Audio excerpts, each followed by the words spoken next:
And so just like that, with a 2-0 win over Albania, the Thomas Tuchel era begins for England. And honestly, it was a good game. It was a good game. I'm going to be completely honest here. I don't think it was anything all too different than, at least this game in particular, than what you typically get with Southgate. The thing is, it's difficult when you look at it because it's a tricky game. You can't really draw too many things from it. It's not, with all due respect to Albania, it's not, you're not facing quality opposition. You've seen England play games against this. You expect them to win. They sort of do the job. They dominate possession. They have more shots and so on and so forth. So it's a very professional performance. But I don't think you can really start to draw any new conclusions from the game. I thought England played fine. There weren't really any special patterns of play. They obviously weren't playing ultra defensive ball, which was one of the biggest criticisms of Southgate. But like overall, I didn't see too much difference. The other thing is also that from from Tuchel's perspective, is that he didn't have his full England squad available to him as well. If I'm not mistaken, if we go to the lineups, typically, if you would have thought, like normally, Saka would have been there. Trent is also injured, so he didn't have his full squad available to him. So there's also that. But despite all that, I still find his squad selection just overall, even just going into camp, a bit bizarre. In that, okay, Dan Burn, I guess he's been performing all right with Newcastle, but I mean, is he really going to be at the World Cup in 2026? I get, you come in, you take your best players, but I think especially now, it's obviously World Cup qualifies, but you also have to be thinking in mind of, okay, who are the potential players that I can take going on into the 2026 World Cup in North America. So I don't know, bring on like Dan Burn, he's 32, if I'm not mistaken. Yeah, 32, 33 next year. Is he going to be one of the top 2 England players?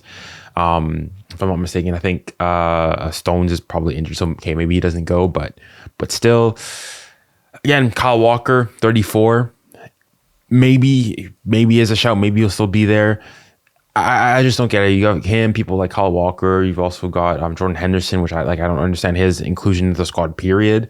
There's Morton at Crystal Palace, I think, is better than him. And again, is he going to be one that's going to be there? Do you bring him solely for the morale in terms of experience for the team?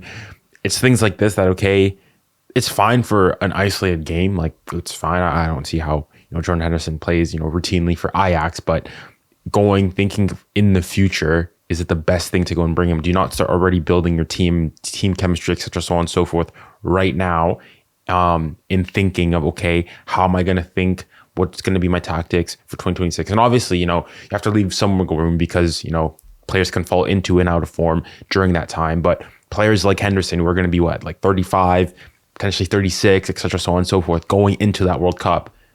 Are you really, as England, you're going to be relying on players like that to make an impact and be difference makers for you? And I'm not entirely sure. But I mean, beyond that, great to see Miles Lewis-Kelly, MLS, doing what he's best, going and having a very good performance. I thought he was played great today, scoring his goal on his debut. Couldn't ask for more from him. And I think if you think from his position, I'm trying to think, does he really have much? Is there really anybody who's in competition with him? Like, I'm thinking Luke Shaw, if fit, maybe. Are there any other English left backs that I'm missing? I think, if anything, that's probably one of the places where England probably struggle the most on, is at the left back position. And so you think that even at 18, that could very much be his position already. So it's good. I thought it was a good goal. Very well done by Jude Bellingham, who, at least according to FootMob here, got the man of the match. I think it was a brilliant pass, brilliant way to turn away from his defender to then go in to see the run from Miles Lewis-Kelly to play him through. I thought it was a brilliant goal, very well played by Jude Bellingham. And again, England, I feel like it's just a typical England game. Like, you could have, against a smaller nation, they dominated the game. In the end, they had I think something like 74% possession. Albania had 3 shots not on target. England had 12 shots, 6 on target. So they dominated the game, dominated play. But again, you've seen this, like, this is anything new. I don't think you go and see this and say, wow, this, Tuchel ball is completely different. And even Tuchel, I heard a quick interview about him, from him after the game, talking about how overall he thought it was an okay game. It could have been better. He mentioned that he wanted to see more, like duels, like one-on-one attacking duels between the wingers and their fullbacks. So in this case, this would have been, if I'm not mistaken, Rashford and Foden, which for Rashford, I get. Rashford is sort of a more direct player, will take your player on one-on-one. But Foden, I don't really think that's his game. Foden doesn't seem to be the player that goes and, takes on people one-on-one like your traditional winger, like a Vinny, like an Mbappe, to something like a Barcola, that's really their main thing. He's more of a Bernardo Silva, who's, yes, on the wing, but is more so like a left forward who likes to operate within central pockets, but obviously can't do so when you got, Jude Bellingham in there. So it's going to be difficult for him. And on top of that, both Rashford and Foden more so, I've not been in the best of forms, so the fact that they're already in the squad to begin with, I think is very interesting. And I think if you're an English winger, and you're playing, at a decent level, you could definitely see yourself into this team. You think that you've got I'm already saying it, Cole Palmer, who's injured himself as well, who could easily slot into that left, onto that right wing. Bukayo Saka, who's injured, as I previously mentioned, on the left. Anthony Gordon, who I think went down with a knock later on, but he can make an appearance, definitely. Jarrod Bowen. So there's definitely a lot of competition for the wings for England. And I think I would say perhaps, even then, like, I think on the right side they're fine. I think it's between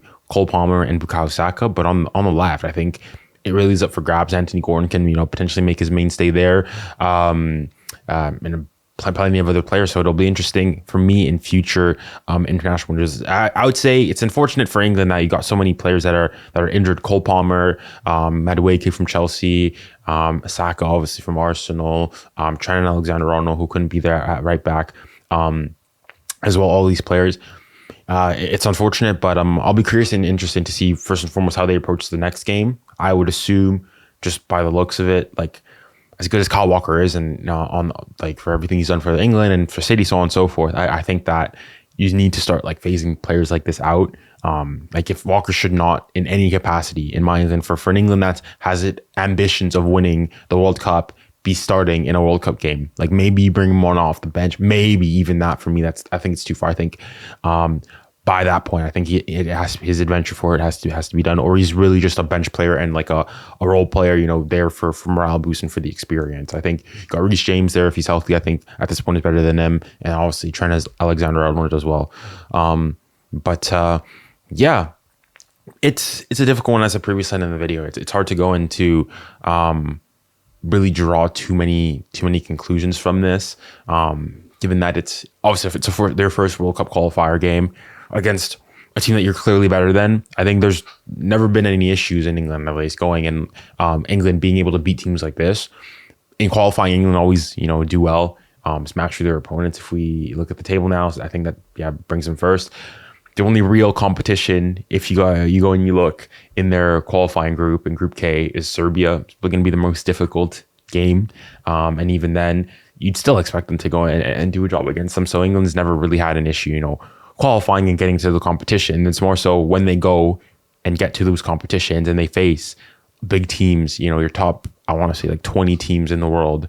That's where, okay, you want to see, can you make it through when you face your Frances, your Spains, your Netherlands, Germanys, etc., so on and so forth, Argentina, Brazil. Can you get over the line, and can you show your quality there, and can you show that you're surely better than those teams? Which we'll have to wait and see. It's going to be interesting to see how things go from there, and what Tuchel's going to do. But yeah, that's basically it. Nice little World Cup qualifier for England, and definitely a step up from what I saw from France yesterday. A lot more coherent, a lot more patterns of play, but again, not too much further from what Southgate did. With that, thanks for watching the video. It's a pleasure as always having you on here, and remember, stay safe, stay kind, and stay blessed. Godspeed.